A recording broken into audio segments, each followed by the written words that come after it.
Friends, welcome to Geetha ಸವಿರುಚಿ. ಇವತ್ತಿನ ನಮ್ಮ ವಿಡಿಯೋದಲ್ಲಿ ಅವಲಕ್ಕಿ ದೋಸೆ ಅಥವಾ ಸೆಟ್ ದೋಸೆ ಯಾವ ಥರ ಮಾಡ್ಕೋಬೇಕು ಅಂತ ತೋರಿಸ್ತೀನಿ. ತುಂಬ ಸಾಫ್ಟ್ ಆಗಿರುತ್ತೆ, ತಿಂತಾ ಇದ್ದರೆ ಹಾಗೆ ಒಳಗಡೆ ಹೋಗ್ತಾ ಇರುತ್ತೆ, ಕೌಂಟೇ ಇರಲ್ಲ. ಈ ಸೆಟ್ ದೋಸೆಗೆ ಸೂಪರ್ ಕಾಂಬಿನೇಷನ್ ಆಗಿರೋ ವೆಜ್ ಕುರ್ಮಾನು ಯಾವ ಥರ ಮಾಡ್ಕೋಬೇಕು ಅಂತ ತೋರಿಸ್ತೀನಿ. ಈ ಥರ ಸೆಟ್ ದೋಸೆಗೆ ವೆಜ್ ಕುರ್ಮಾ ಟೇಸ್ಟಿಯಾಗಿ ಮಾಡ್ಕೊಂಡು ತಿಂತಾ ಇದ್ದರೆ ಆಹಾ, ಬಾಯಿಗೆ ರುಚಿ, ಹೊಟ್ಟೆಗೆ ಖುಷಿ, ಹಾಗೆ ಮನಸ್ಸಿಗೂ ಖುಷಿ ಅಲ್ವಾ? ವಿಡಿಯೋ ನೋಡೋಕ್ಕಿಂತ ಮುಂಚೆ ನೀವಿನ್ನೂ ನನ್ನ ಚಾನಲ್ ಸಬ್ಸ್ಕ್ರೈಬ್ ಮಾಡ್ಕೊಂಡಿಲ್ಲ ಅಂದರೆ ಬೇಗ ಸಬ್ಸ್ಕ್ರೈಬ್ ಮಾಡಿಕೊಂಡು ಬೆಲ್ ಐಕನ್ ಕ್ಲಿಕ್ ಮಾಡ್ಕೊಳ್ಳಿ. ಆಗ ನಾನು ಹಾಕೋ ಎಲ್ಲ ವೀಡಿಯೋಸು ಫಸ್ಟ್ ನೋಟಿಫಿಕೇಷನ್ ನಿಮಗೆ ಬರುತ್ತೆ. ಈಗ ಈ ಸಾಫ್ಟ್ ಆಗಿರೋ ದೋಸೆ ಹಾಗೆ ಈ ವೆಜ್ ಕುರ್ಮಾ ಯಾವ ಥರ ಮಾಡ್ಕೋಬೇಕು, ಇದ್ರ ಪ್ರೊಸೀಜರ್ ಏನು ಅಂತ ನೋಡ್ಕೊಂಬಂದ್ಬಿಡೋಣವಾ? ಫಸ್ಟ್ಗೆ ದೋಸೆಗೆ 2 ಕಪ್ಪಷ್ಟು ಅಕ್ಕಿ ಹಾಕ್ಕೊತಿದ್ದೀನಿ. ನಾವು ಯಾವ ಕಪ್ಪಲ್ಲೇ ಮೆಜರ್ ಮಾಡಿಕೊಂಡ್ರೆ ಅದೇ ಕಪ್ಪಲ್ಲೇ ತೊಗೋಬೇಕು. ಹಾಗೆ 1 ಕಪ್ಪಷ್ಟು ಅವಲಕ್ಕಿ ತೊಗೊಂಡಿದ್ದೀನಿ, 1/4 ಕಪ್ಪಷ್ಟು ಉದ್ದಿನಬೇಳೆ, ಇದಕ್ಕೆ 1 ಸ್ಪೂನಷ್ಟು ಮೆಂತ್ಯ. ನಾವು ಯಾವ ಕಪ್ ಮೆಜರ್ಮೆಂಟ್ ತೊಗೊಂಡ್ರೆ ಅದೇ ಕಪ್ಪಲ್ಲಿ ಇದೇ ರೇಷಿಯೋದಲ್ಲೇ ಹಾಕ್ಕೋಬೇಕು, ತುಂಬ ಟೇಸ್ಟಿಯಾಗಿರುತ್ತೆ. ಈಗ ಇದನ್ನು ಒಂದು 3 ರಿಂದ 4 ಸರಿ ವಾಶ್ ಮಾಡ್ಕೊಂಡಿದ್ದೀನಿ. ಈ ಥರ ವಾಶ್ ಮಾಡಿಕೊಂಡ್ರೆ ಇದರಲ್ಲಿರೋ ಧೂಳು ಎಲ್ಲ ಹೋಗ್ಬಿಟ್ಟು ಕ್ಲೀನಾಗಿರುತ್ತೆ. ಈಗ ಇದಕ್ಕೆ ನೀರು ಹಾಕ್ಬಿಟ್ಟು ನೆನೆಸ್ಕೊತೀನಿ. ನೀರು ತುಂಬ ಸ್ವಲ್ಪ ಜಾಸ್ತಿನೇ ಹಾಕ್ಕೋಬೇಕು, ಅವಲಕ್ಕಿ ಹಾಕಿರೋದ್ರಿಂದ ಸ್ವಲ್ಪ ಜಾಸ್ತಿ ಉಬ್ಕೊಳ್ಳುತ್ತೆ, ಹಾಗಾಗಿ ನೀರು ಜಾಸ್ತಿ ಹಾಕ್ಕೋಬೇಕು. ಇದು 4 ರಿಂದ 5 ಗಂಟೆವರೆಗೂ ಈ ಥರ ನೆನೆಸಿಟ್ಕೋಬೇಕು. ಇವನ್ನ ನೋಡಿ, ನಾನು 5 ಗಂಟೆವರೆಗೂ ನೆನೆಸಿಟ್ಕೊಂಡಿದ್ದೆ. ನೋಡಿ ಎಷ್ಟು ದಪ್ಪ ಆಗಿದೆ ಅವಲಕ್ಕಿ ಎಲ್ಲ. ಈಗ ಇದನ್ನೆಲ್ಲ ನೀರೆಲ್ಲ ಬಗ್ಗಿಸ್ಕೊಂಡ್ಬಿಟ್ಟು ಬರೀ ಅವಲಕ್ಕಿ ಅಕ್ಕಿ ಮಾತ್ರ ಹಾಕ್ಕೊಂಡು ಗ್ರೈಂಡ್ ಮಾಡ್ಕೊತೀನಿ. ನೀವು ಬೇಕಾದರೆ ಮಿಕ್ಸಿಗಾದರೂ ಹಾಕೋಬೋದು, ಅವಲಕ್ಕಿ ಆಗಿರೋದ್ರಿಂದ ತುಂಬ ಫಾಸ್ಟಾಗೆ ಸಾಫ್ಟಾಗಿ ಆಗೋಗುತ್ತೆ. ಮಿಕ್ಸಿಯಲ್ಲಾದರೂ ಹಾಕೋಬೋದು, ಆದರೆ ನೀರು ಮಾತ್ರ ಜಾಸ್ತಿ ಹಾಕಬಾರ್ದು. ಇದು ಹಿಟ್ಟು ಸ್ವಲ್ಪ ಗಟ್ಟಿಯಾಗಿ ತೊಗೊಂಡ್ರೇ ತುಂಬ ಚೆನ್ನಾಗಿರುತ್ತೆ. ನೋಡಿ, ಈ ಥರ ನುಣ್ಣಗೆ ರುಬ್ಕೋಬೇಕು, ತುಂಬ ಫೈನಾಗಿ ರುಬ್ಕೋಬೇಕು, ಹಾಗೆ ತುಂಬ ಗಟ್ಟಿಯಾಗೂ ಇರಬೇಕು ಹಿಟ್ಟು. ನೋಡಿ, ಈ ಥರ ಗಟ್ಟಿಯಾಗಿರಬೇಕು. ಈ ಥರ ಗಟ್ಟಿಯಾಗಿ ತೊಗೊಂಡ್ರೇ ಸೆಟ್ ದೋಸೆಗೆ ತುಂಬ ಕರೆಕ್ಟಾಗಿ ಬರುತ್ತೆ. ಅದು ಯಾಕೆ ಗಟ್ಟಿಯಾಗಿ ತೊಗೋಬೇಕು ಅಂತ ನಾನು ಮುಂದೆ ಎಕ್ಸ್ಪ್ಲೇನ್ ಮಾಡಿ ಹೇಳ್ತೀನಿ. ನೋಡಿ, ಈ ಥರ ಒಂದು ಬೌಲಲ್ಲಿ ತೊಗೊಂಡ್ಬಿಟ್ಟು ಈಗ ಇದನ್ನು ಫರ್ಮೆಂಟ್ ಆಗಲಿಕ್ಕೆ ಬಿಡಬೇಕು. ಒಂದು 7 ರಿಂದ 8 ಗಂಟೆವರೆಗೂ ಫರ್ಮೆಂಟ್ ಆದರೆ ಚೆನ್ನಾಗಿರುತ್ತೆ. ನಾನು ಒಂದು ನೈಟ್ ಎಲ್ಲ ಇಟ್ಕೊಂಡಿದ್ದೀನಿ. ನೋಡಿ, ಬೆಳಗ್ಗೆ ಹೊತ್ತಷ್ಟೊತ್ತಿಗೆ ಎಷ್ಟು ಚೆನ್ನಾಗಿ ಫರ್ಮೆಂಟ್ ಆಗಿದೆ, ಎಷ್ಟು ಚೆನ್ನಾಗಿ ಫ್ಲಫಿಯಾಗಿ ಬಂದಿದೆ ಹಿಟ್ಟೆಲ್ಲ ತುಂಬ ನೊರೆ ಆಗಿ ತುಂಬ ಚೆನ್ನಾಗಿ ಬಂದಿದೆ. ಈ ಥರ ನೊರೆ ಬಂದರೆ ದೋಸೆಗಳು ತುಂಬಾ ಸಾಫ್ಟಾಗಿ ಬರುತ್ತೆ. ನೋಡಿ, ಇಷ್ಟು ಗಟ್ಟಿಯಾಗಿ ರುಬ್ಕೋಬೇಕು. ನಾವು ಗಟ್ಟಿಯಾಗಿ ರುಬ್ಕೊಂಡಿರೋದ್ರಿಂದ ಈ ಥರನೇ ಇರಬೇಕಿದು. ಇದಕ್ಕೆ ನಾವು ಇವಾಗಲೇ ಉಪ್ಪು ಸೇರಿಸಲ್ಲ. ಇದು ನಾವು ದೋಸೆ ಯಾವಾಗ ಹಾಕ್ಕೊತೀವೋ ಆವಾಗಲೂ ಮಾತ್ರ ಉಪ್ಪು ಸೇರಿಸ್ಕೋಬೇಕಾಗುತ್ತೆ. ಇವಾಗಲೇ ಉಪ್ಪು ಹಾಕಿದರೆ ನಾವು ದೋಸೆ ಹಾಕೊಳ್ಳೋ ಟೈಮ್ ಅಷ್ಟೊತ್ತಿಗೆ ನೀರಾಗೋಗುತ್ತೆ. ಹಾಗಾಗಿ ದೋಸೆ ಹಾಕ್ಕೊಳ್ಳೋಕೆ ಮುಂಚೆನೇ ಉಪ್ಪು ಹಾಕ್ಕೋಬೇಕು. ಈಗ ವೆಜ್ ಕುರ್ಮಾ ಯಾವ ಥರ ರೆಡಿ ಮಾಡ್ಕೋಬೇಕು ಅಂತ ತೋರಿಸ್ತೀನಿ. ವೆಜ್ ಕುರ್ಮಾಗೋಸ್ಕರ ನಾನು ಕುಕ್ಕರಲ್ಲಿ ಈ ಥರ ವೆಜಿಟೇಬಲ್ಸ್ ಎಲ್ಲ ಸಣ್ಣದಾಗಿ ಕಟ್ ಮಾಡಿ ಹಾಕ್ಕೊತಿದ್ದೀನಿ. ನಾನು ಕ್ಯಾರೆಟು, ಬೀನ್ಸು, ಸೌತೆಕಾಯಿ, ಆಲೂಗಡ್ಡೆ ಇದನ್ನೆಲ್ಲ ಹಾಕ್ಕೊಂಡಿದ್ದೀನಿ. ಎಲ್ಲವುದು ಚಿಕ್ಕದಾಗೆ ಕಟ್ ಮಾಡ್ಕೋಬೇಕು. ನಿಮ್ಮ ಹತ್ರ ಯಾವ ವೆಜಿಟೇಬಲ್ಸ್ ಇದ್ದರೆ ಅದನ್ನೇ ಹಾಕ್ಕೊಳ್ಳಿ. ಇದಕ್ಕೆ ಎಷ್ಟು ಬೇಕೋ ಅಷ್ಟು ಮುಳುಗೋವರೆಗೂ ನೀರು ಹಾಕ್ಕೊಂಡು ಬೇಯಿಸ್ಕೋಬೇಕಾಗುತ್ತೆ. ಚಿಕ್ಕ ಮಕ್ಕಳು ವೆಜಿಟೇಬಲ್ಸ್ ತಿನ್ನಲ್ಲ ಅಂತ ಹಠ ಮಾಡ್ತಾರಲ್ವ, ಈ ಥರ ಸಣ್ಣದಾಗಿ ಕಟ್ ಮಾಡ್ಕೊಂಬಿಟ್ಟು ಯಾವುದಾದ್ರೂ ವೆಜಿಟೇಬಲ್ಸ್ ಹಾಕ್ಕೊಂಬಿಟ್ಟು ಮಾಡಿಕೊಟ್ರೆ ತುಂಬ ಟೇಸ್ಟಿಯಾಗೂ ಇರುತ್ತೆ, ಮಕ್ಕಳು ಹೆಲ್ದಿಯಾಗಿರ್ತಾರೆ. ನೋಡಿ, ನಾನು ಈಗ ಕುಕ್ಕರ್ ಲಿಡ್ ಕ್ಲೋಸ್ ಮಾಡ್ಕೊಂಬಿಟ್ಟು ಇದನ್ನು 3 ವಿಸಿಲ್ ಬರೋವರೆಗೂ ಬೇಯಿಸ್ಕೊತೀನಿ. ನೋಡಿ, ಕುಕ್ಕರನ್ನು ತಣ್ಣಗಾಗೋಯ್ತು. ನಾನು 3 ವಿಸಿಲ್ ಇಟ್ಕೊಂಡಿದ್ದೆ. ನೋಡಿ, ಎಲ್ಲ ವೆಜಿಟೇಬಲ್ಸು ಚೆನ್ನಾಗಿ ಸಾಫ್ಟಾಗಿ ಬೆಂದಿದ್ದಾವೆ. ಈಗ ಇದನ್ನು ಒಂದು ಸೈಡಲ್ಲಿ ಇಟ್ಕೊತೀನಿ. ಈಗ ಕುರ್ಮಾ ಯಾವ ಥರ ರೆಡಿ ಮಾಡ್ಕೋಬೇಕು ಅಂತ ತೋರಿಸ್ತೀನಿ. ಒಂದು ಪ್ಯಾನಲ್ಲಿ ಒಂದು 2 ರಿಂದ 3 ಸ್ಪೂನಷ್ಟು ಆಯಿಲ್ ಹಾಕ್ಕೋಬೇಕು. ಒಗ್ಗರಣೆಗೋಸ್ಕರ ಮಾತ್ರ ಆಯಿಲ್ ಹಾಕ್ಕೊಳ್ಳೋದು. ನೋಡಿ, ಈ ಥರ ಆಯಿಲ್ ಹಾಕ್ಕೊಂಡ್ಮೇಲೆ ಸ್ವಲ್ಪ ಆಯಿಲ್ ಬಿಸಿ ಆದಮೇಲೆ ಒಗ್ಗರಣೆ ಕಾಳು ಹಾಕ್ಕೊತೀನಿ. ಈ ಥರ ಸಾಸಿವೆ, ಜೀರಿಗೆ ಎಲ್ಲ ಹಾಕ್ಕೊಂಡು ಇದು ಸ್ವಲ್ಪ ಚಟ್ಪಟ ಆದಮೇಲೆ ಸ್ವಲ್ಪ ಇದಕ್ಕೆ ಕರಿಬೇವು ಹಾಕ್ಕೊತೀನಿ. ನಮ್ಮ ಮನೆಯಲ್ಲಿ ಬೆಳಗ್ಗೆ ಹೊತ್ತು ಸ್ಟವ್ ಮೇಲೆ ಈ ಥರ ಬಿಸಿಲು ಬೀಳುತ್ತೆ, ಹಾಗಾಗಿ ಸರಿಯಾಗಿ ಕಾಣಿಸ್ತಾ ಇಲ್ಲ. ನೋಡಿ, ನಾನು ಒಂದು ಈರುಳ್ಳಿನ ಈ ಥರ ಸಣ್ಣದಾಗಿ ಕಟ್ ಮಾಡ್ಕೊಂಡಿದ್ದೀನಿ. ಹಾಗೆ ಒಂದು ಕ್ಯಾಪ್ಸಿಕಮ್ನ ಕಟ್ ಮಾಡ್ಕೊಂಡಿದ್ದೀನಿ. ಕ್ಯಾಪ್ಸಿಕಮ್, ರೆಡ್ ಕ್ಯಾಪ್ಸಿಕಮ್ ಇದ್ದರೆ ಅದನ್ನು ಹಾಕ್ಕೊಂಡಿದ್ದೀನಿ. ಬರೀ ಈರುಳ್ಳಿ ಹಾಕ್ಕೊಂಡ್ರೂ ಸಾಕಾಗುತ್ತೆ, ನಾನು ಕ್ಯಾಪ್ಸಿಕಮ್ ಇದೆ ಅಂತ ಹಾಕ್ಕೊಂಡಿದ್ದೀನಿ. ತುಂಬ ಸಣ್ಣದಾಗಿ ಕಟ್ ಮಾಡಿಕೊಂಡ್ರೆ ಫಾಸ್ಟಾಗೂ ಆಗುತ್ತೆ, ನಾವು ಏನು ವೆಜಿಟೇಬಲ್ಸ್ ಹಾಕಿದ್ದೀವಿ ಅಂತಲೂ ಗೊತ್ತಾಗಲ್ಲ. ಒಂದು ಚಿಟಿಕೆ ಅಷ್ಟು ಉಪ್ಪು ಹಾಕ್ಕೊಂಡು ಇದನ್ನು ಬೇಯಿಸ್ಕೊತೀನಿ. ನೋಡಿ, ಈರುಳ್ಳಿ ಎಲ್ಲ ಸ್ವಲ್ಪ ಈ ಥರ ಮಿಕ್ಸ್ ಮಾಡಿಕೊಂಡು ಕ್ಲೋಸ್ ಮಾಡಿ ಬೇಯಿಸ್ಕೊಂಡ್ರೆ ತುಂಬ ಫಾಸ್ಟಾಗಿ ಆಗೋಗುತ್ತೆ. ಇದನ್ನು ಕ್ಲೋಸ್ ಮಾಡಿ ಬೇಯಿಸೋಕೆ ಇಟ್ಕೊತೀನಿ. ಈ ಈರುಳ್ಳಿ ಬೇಯೋಷ್ಟೊಳಗೆ ಮಸಾಲೆ ರೆಡಿ ಮಾಡ್ಕೊಳ್ಳೋಣ. ಒಂದು ಮಿಕ್ಸಿ ಜಾರಲ್ಲಿ ಒಂದು 7ರಿಂದ 8 ಹಸಿಮೆಣಸಿನ್ಕಾಯಿ ತೊಗೊಂಡಿದ್ದೀನಿ. ನಿಮ್ಮ ಖಾರಕ್ಕೆ ತಕ್ಕಷ್ಟು ನೀವು ಸ್ವಲ್ಪ ಜಾಸ್ತಿ ಆದರೂ ತೊಗೋಬೋದು, ಇಲ್ಲ ಕಡಿಮೆ ಆದರೂ ತೊಗೋಬೋದು. ಇದಕ್ಕೆ ಜಾಸ್ತಿ ಏನು ಇಂಗ್ರೀಡಿಯೆಂಟ್ಸ್ ಹಾಕೋದು ಬೇಕಾಗಿಲ್ಲ. ಒಂದು 3 ಲವಂಗ ಹಾಕ್ಕೊತಿದ್ದೀನಿ. ಹಸಿಮೆಣಸಿನ್ಕಾಯಿ ಜೊತೆಗೆ ಒಂದು 3 ಲವಂಗ, ಒಂದು ಅರ್ಧ ಇಂಚಷ್ಟು ಚಕ್ಕೆ ಹಾಕ್ಕೊತಿದ್ದೀನಿ.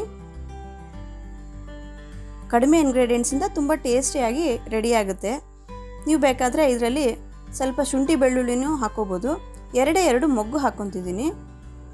ಮಸಾಲೆ ಏನು ಜಾಸ್ತಿ ಬೇಕಾಗಲ್ಲ, 2 ಮೊಗ್ಗು ಹಾಕೋಬೇಕು. ಇದಕ್ಕೆ ಸ್ವಲ್ಪ ಕೊತ್ತಂಬರಿ ಸೊಪ್ಪು,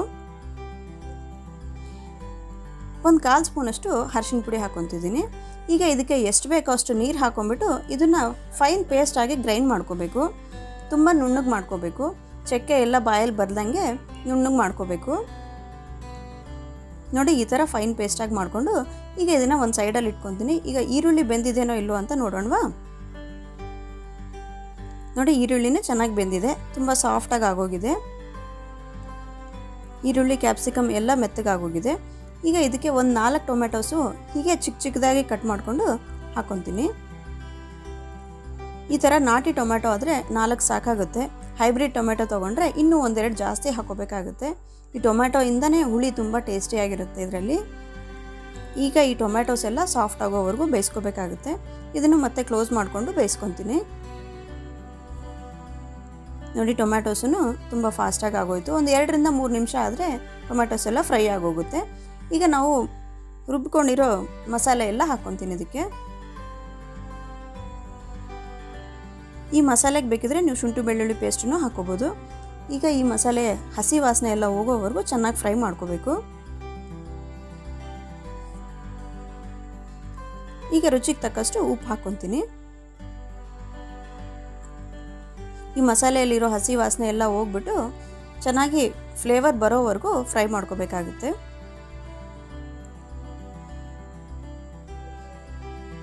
ನೋಡಿ, ಈ ಥರ ಎಲ್ಲ ಚೆನ್ನಾಗಿ ಫ್ರೈ ಆದಮೇಲೆ ಟೊಮ್ಯಾಟೋಸಲ್ಲಿರೋ ತೇವಾಂಶ ಎಲ್ಲ ಹೋಗ್ಬಿಟ್ಟು ಈ ಥರ ಸ್ವಲ್ಪ ಗಟ್ಟಿಯಾಗಿದೆ. ಈಗ ಇದರಲ್ಲಿ ನಾವು ಬೇಯಿಸ್ಕೊಂಡಿರೋ ವೆಜಿಟೇಬಲ್ಸ್ ಇದೆ ಅಲ್ವಾ, ಅದನ್ನೆಲ್ಲ ಹಾಕ್ಕೊತೀನಿ.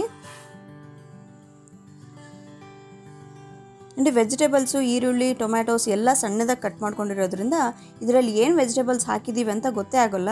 ಟೇಸ್ಟ್ ಅಂತೂ ತುಂಬ ಚೆನ್ನಾಗಿರುತ್ತೆ, ಹೆಲ್ತಿಗೂ ತುಂಬಾ ಒಳ್ಳೆಯದು. ಈಗ ಈ ಖಾರ ಉಪ್ಪು ಹುಳಿ ಎಲ್ಲ ಮಿಕ್ಸ್ ಆಗೋವರೆಗೂ ಚೆನ್ನಾಗಿ ಮಿಕ್ಸ್ ಮಾಡ್ಕೊತೀನಿ.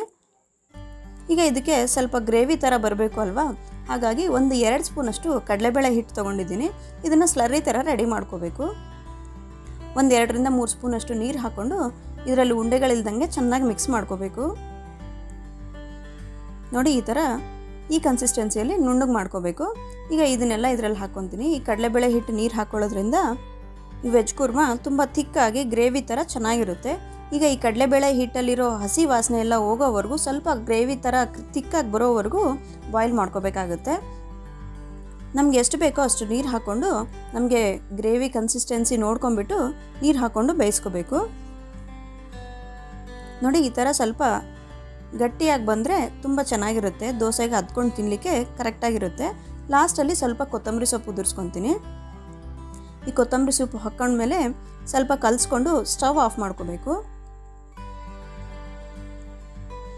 ನೋಡಿ, ಕೊತ್ತಂಬರಿ ಎಲ್ಲ ಚೆನ್ನಾಗಿ ಮಿಕ್ಸ್ ಮಾಡಿಕೊಂಡು ಈಗ ಇದು ಸ್ಟವ್ ಆಫ್ ಮಾಡಿಕೊಂಡು ಇದಕ್ಕೆ ಒಂದು ಅರ್ಧದಷ್ಟು ನಿಂಬೆಹಣ್ಣು ಹಿಂಡ್ಕೊತೀನಿ.